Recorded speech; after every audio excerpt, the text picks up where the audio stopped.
Hello, how are you students.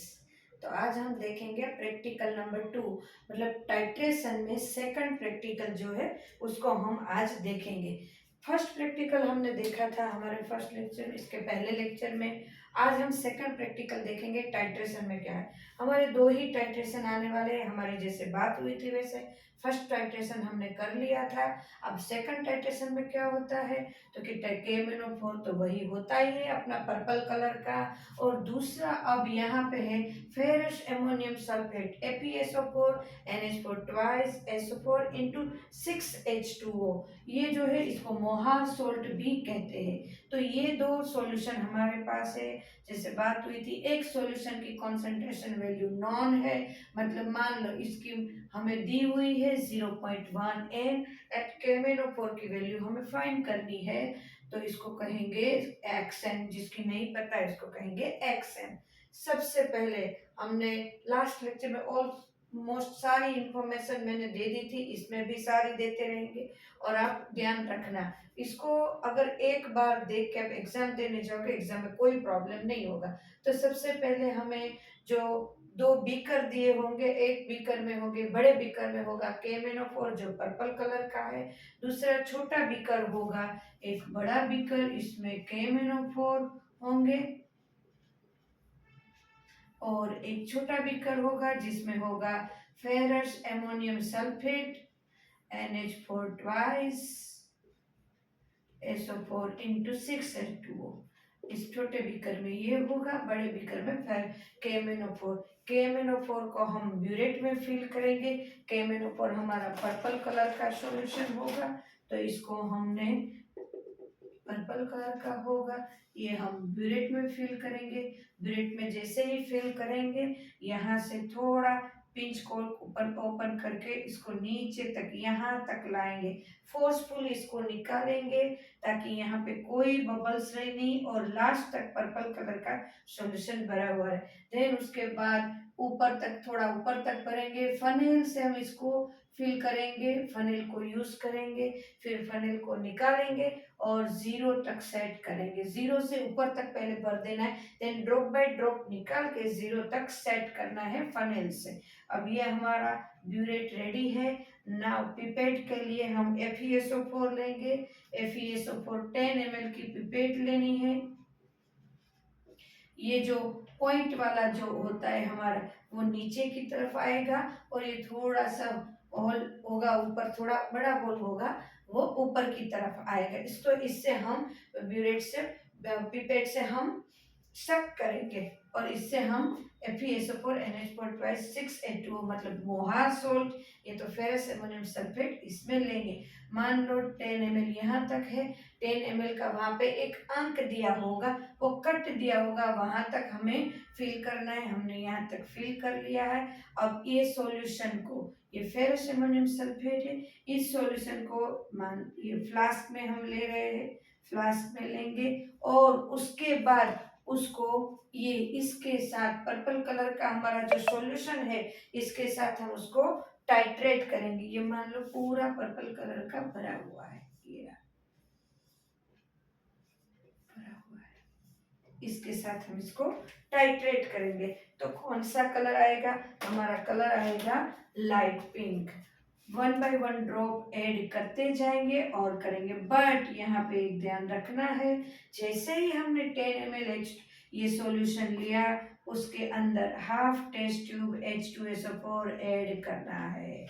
Then उसके बाद titrate करना है, जैसे फर्स्ट प्रैक्टिकल में करा था H2SO4 ऐड, और वहां पे तो हमने हीट भी किया था। यहाँ हीट करने की जरूरत नहीं है, ये इसके सामने बराबर से दोनों इक्वली वर्क करते हैं, दोनों इक्वली एसिड और बेस के बेस पे वर्क करते हैं। ये बहुत वीक एसिड था, वो ऑक्जेलिक एसिड, इसलिए हमने उसको उसके अंदर H2SO4 ऐड करके हीट किया था। यहाँ H2SO4 ऐड करके हीट करने की जरूरत नहीं है। तो H2SO4 हीट ऐड किया, देन इसको हीट करने की जरूरत नहीं, और डायरेक्ट हमने इसको टाइट्रेट किया। टाइट्रेट किया, मान लो मेरा जो रीडिंग आया वो 9.2 आया, मतलब 9.2 आके यहाँ तक आके लाइट पिंक कलर हुआ। लाइट पिंक स्टेबल कलर होना चाहिए, लाइट पिंक। वो 1 बाय 1 ड्रॉप ऐड करते जाओगे तो कलर तुरंत चला भी जाएगा, बट हमें जब तक स्टेबल कलर नहीं आएगा, कलर रहना चाहिए, तब तक हमें करते रहना है। 1 बाय 1 ड्रॉप ऐड करना है और मिक्स करते रहना है, तब तक करते रहना है। तो ये हमारा लाइट पिंक का मान लो 9.2 पर रुका, 0 से लेके 9.2 तक रुक गया है हमारा। तो मैं रीडिंग लिखूंगी इसको। तो चलो, सबसे पहले मेरा इनिशियल रीडिंग क्या होगा, तो कि इनिशियल तो मैंने 0 लिया था, मेरा इनिशियल रीडिंग क्या था 0.0। हर एक का इनिशियल तो 0 ही होता है, 0। फाइनल रीडिंग कहाँ पे रुका 9.2। और मेरा डिफरेंस डिफरेंस क्या है, तो क्या -1, तो क्या हुआ 9.2 ml। ये पूरा का पूरा टेबल ऐसे बना लेना है। हमारे फर्स्ट लेक्चर में बात हुई थी कि पहले राइटिंग पार्ट हम कंप्लीट करेंगे, देन उसके बाद प्रैक्टिकल करेंगे। चलो, अब यहाँ पे मेरा पायलट रीडिंग क्या होगा, पायलट रीडिंग, तो कि जो मेरा रीडिंग आएगा उसके बाद का नेक्स्ट जो हमारा राउंड फिगर आता है वो होगा। तो यहाँ 9.2 रीडिंग है, तो मेरा राउंड फिगर है 10.0 ml, तो मेरा पायलट होगा 10.0 ml, क्योंकि पायलट के भी एक दो मार्क्स होते हैं, तो पायलट रीडिंग चेक करके मार्क्स देंगे। देन मैं यहाँ से अब दूसरा रीडिंग्स लेने स्टार्ट करूंगी। दूसरा रीडिंग जब लेते तो क्या करते हैं, ये जो हमारा पिंक कलर का सॉल्यूशन है इसको जाने देना है पूरा अच्छे से। ये फ्लास्क को वॉश करना है, फिर से FeSO4 10 ml लिया, फ्लास्क के अंदर लिया, उसके अंदर half test tube H2SO4 add की, एंड देन उसके अंदर फिर से KMnO4 drop by drop add करते हमें सॉल्यूशन का फिर से टाइट्रेट करना है, मतलब सॉल्यूशन का रीडिंग लेना है। अभी यहाँ पे 9.2 रुका था, तो 9.2 से आगे हमें देखना है। तो मेरा सेकंड रीडिंग जो मैं ले रही हूँ उसका इनिशियल क्या आएगा 9.2, क्योंकि मैंने यहाँ से स्टार्ट किया, तो ये मेरा इनिशियल होगा सेकंड, और मैं जहाँ पे स्टॉप करूंगी वह उसका लास्ट पॉइंट होगा। तो अब यहाँ पे मुझे माइंड करके देखना है कि सोच के रखना है कि पहले 9 पे आया था और मेरा बराबर से कलर आया था लाइट पिंक कलर, और मैंने प्रैक्टिकल भी इक्वल बराबर से किया है। तो अब मेरा रीडिंग क्या होना चाहिए 9 और 9 डबल कर देना है, तो मतलब मेरा आएगा 18 के ऊपर, मतलब मेरा रीडिंग आ रहा है मान लो 18.4 बराबर 4 आया। तो फिर से मेरा रीडिंग आया 9.2, पर जरूरी नहीं कि हर बार 9.2 आए, 9.1 भी आ सकते, 9.2 भी आ सकते। 9.2 कैसे आया डिफरेंस, 18.4 में से 9.2 निकाला, तो ये हुआ मेरा 9.2। अब ये मेरा दो रीडिंग हो गए। अब फिर से थर्ड टाइम मैं प्रैक्टिकल करूंगी।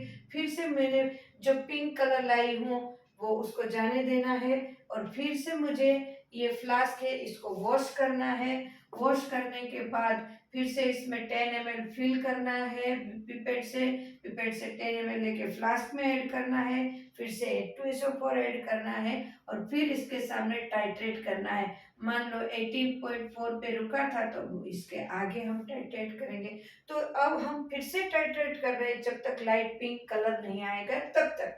तो मेरा थर्ड टाइम का इनिशियल क्या होगा 18.4। अब फिर से मुझे देखना पड़ेगा, सोचना पड़ेगा कि मेरा अब 18.4 है, तो और मैं यहाँ पे 9.2 ऐड करूँ, मतलब 9 के आसपास ऐड करूँ, तो कितना हो सकता है, कितना हो सकता है आप भी सोचो। बराबर, हमें उस टाइम सोच के रखना है। तो यहाँ पे मेरा रीडिंग आ रहा है 27.5। क्लियर है। तो अभी मेरा रीडिंग आ रहा है 9.1, ये मेरा रीडिंग आ रहा है, मेरा डिफरेंस है बराबर है 9.1।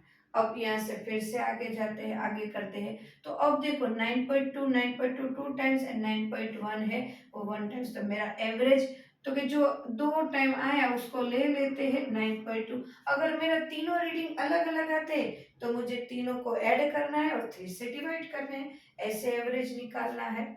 ये रहा हमारा ऑब्जर्वेशन टेबल पूरा रेडी हो गया। अब कैलकुलेशन में एसिड वर्सेस बेस, कल हमने देखा था वैसे ही लास्ट लेक्चर में देखा था वैसे। तो मान लो एसिड FeSO4 बराबर NK-MnO4 उसके वर्सेस। चलो KMnO4 की वैल्यू हमें फाइंड करनी है, मतलब M2 है वो X है, V2 है वो क्या होगा KMnO4 का, तो कि ब्यूरेट का रीडिंग वही है क्योंकि ब्यूरेट में KMnO4 बना था तो उसका रीडिंग 9.2। अब देखो M1 मुझे क्या दिया है 0.1 एंड V1 क्या दिया है 10। क्यों 10, तो वॉल्यूम इसका मैंने यहाँ पे 10 लिया था इसलिए 10। तो एसिड बेस का M1 V1 M2 V2 से हम करते हैं तो ये X हमें इजीली हम फाइंड कर पाएंगे। ये फाइंड करने के बाद जो मिला उसको कहेंगे मोलारिटी। तो अब लास्ट, अब फर्स्ट ये स्टेप, सेकंड स्टेप ये कॉन्सेंट्रेशन ऑफ सॉल्यूशन। KMnO4 की सॉल्यूशन फाइंड करनी है तो यहाँ पे KMnO4 की मोलारिटी जो मिली मुझे फर्स्ट कैलकुलेशन में इसको रखनी है और मोलर मास ऑफ KMnO4 बराबर है। तो ये हमें इजीली हम फाइंड कर पाएंगे कि हमें जो दिया हुआ है वो सॉल्यूशन है वो ये था, और जो नहीं मतलब KMnO4 की फाइंड करनी है तो 0.1 N फेरस एमोनियम सल्फेट के सामने KMnO4 है वो आपने इतना मेजरमेंट करके मतलब मोलारिटी दी थी तो वो हम यहाँ से फाइंड करके दे सकते हैं। और साथ में हमें लास्ट में रिजल्ट लिखना है कि रिजल्ट में क्या है, तो कि मोलारिटी इतनी है और साथ में कॉन्सेंट्रेशन ऑफ सॉल्यूशन ये है, ये हमें लिखना है। अब हम जाते हैं, ये तो हमारा पूरा कैलकुलेशन, पर बीच में हमें आई इक्वेशन, तो इक्वेशन को भी एक बार देख लेते हैं। इक्वेशन अगर लास्ट लेक्चर में भी बात हुई थी फर्स्ट प्रैक्टिकल में भी कि अगर पूरी इक्वेशन याद नहीं रहती है ये लंबी वाली तो ये छोटी वाली लिखोगे तो चलेगा, क्योंकि इक्वेशन समझाऊंगी तभी तो A1 A2 पता चलेगा हमें। दिस इज मोल, कितने मोल से हमने उसको मल्टीप्लाई किया है वो। तो हम रिएक्शन क्या हो गए, रिडक्शन रिएक्शन देखें, KMnO4 का रिडक्शन हो रहा है, H2SO4 ऐड करके K2SO4 बन रहा है और MnSO4 3H2 5 ऑक्सीजन बन रहा है, वहां पे 5 ऑक्सीजन। अब यहाँ पे ऑक्सीडेशन रिएक्शन क्या हो रही है फेरस एमोनियम सल्फेट की, उसके अंदर H2SO4 एक ही ऑक्सीजन रिलीज हो रहा है और Fe2SO4 ट्राइस and 2NH4 twice SO4 into 13H2O, उसको 5 से मल्टीप्लाई करते हैं क्योंकि 5 ऑक्सीजन है 1 ऑक्सीजन, तो 5 से मल्टीप्लाई करते हैं और पूरी रिएक्शन ये हमें मिल रही है क्योंकि यहाँ पे हमें क्या मिलेगा 5 से मल्टीप्लाई करते हैं तो ये जो है वो 10 हो गया, 5 से मल्टीप्लाई करते इसलिए डबल हो गया, यहाँ पे भी 5 हो गया, यहाँ पे 2 है तो यहाँ पे 10 हो गया, यहाँ 13 है तो यहाँ 5 से 68 हो गया। तो ये एक कैलकुलेशन बड़ी वाली है, अगर आपको ये याद नहीं रह रही है एग्जाम में तो आप ये छोटी वाली भी लिख सकते हो, बट रिएक्शन लिखना इज वेरी इंपॉर्टेंट बिकॉज उसके भी मार्क्स रहेंगे यहाँ पे। तो रिडक्शन हाफ रिएक्शन, MnO4 का रिएक्शन और MnO4 का रिएक्शन हो रहा है, 5 इलेक्ट्रॉन को वो एक्सेप्ट कर रहे हैं, 8H प्लस ऐड करके Mn+2 4H2O बन रहा है, Fe+2 Fe+3 Fe+2 का ऑक्सीजन Fe+2 बन रहे हैं और एक इलेक्ट्रॉन रिलीज कर रहे हैं, तो यहाँ 5 से मल्टीप्लाई करना पड़ेगा क्योंकि इलेक्ट्रॉन इलेक्ट्रॉन को बैलेंस करते हैं हम। तो हमारी रिएक्शन आ रही है MnO4 minus 5Fe plus 8H plus and Mn+2 5Fe plus and 3 and 4H2O। तो हमारा यहाँ पे M1V1 जो आएगा 5N1, क्लियर है, 5N1 ऑक्सीडेशन क्या अगर 5 और A1 A2 5 और 1 से हम मल्टीप्लाई करेंगे और ये हमारा रिएक्शन होगा। तो ये था हमारा पूरा का पूरा प्रैक्टिकल सेकंड टाइट्रेशन। दोनों टाइट्रेशन में से एक टाइट्रेशन आपको एग्जाम में आएंगे, मेरे ख्याल से कैलकुलेशन भी बहुत इजी है, रिएक्शन भी इजी है और ऑब्जर्वेशन टेबल आपको बहुत अच्छे से समझ में आ गया होगा। ये पूरा प्रैक्टिकल अच्छे से समझ में आ गया होगा तो इजीली हम मार्क्स कवर कर पाते हैं इसमें प्रैक्टिकल में। फर्स्ट प्रैक्टिकल ये हमारा होता है। ओके, और भी कुछ डाउट है स्टूडेंट्स तो आप मुझे कमेंट्स में लिखिए, मुझे पूछिए कि ये कैसे आया, कैलकुलेशन में कैसे करना है, कुछ भी डाउट है तो नहीं आप पूछ सकते हो। Okay students, thank you.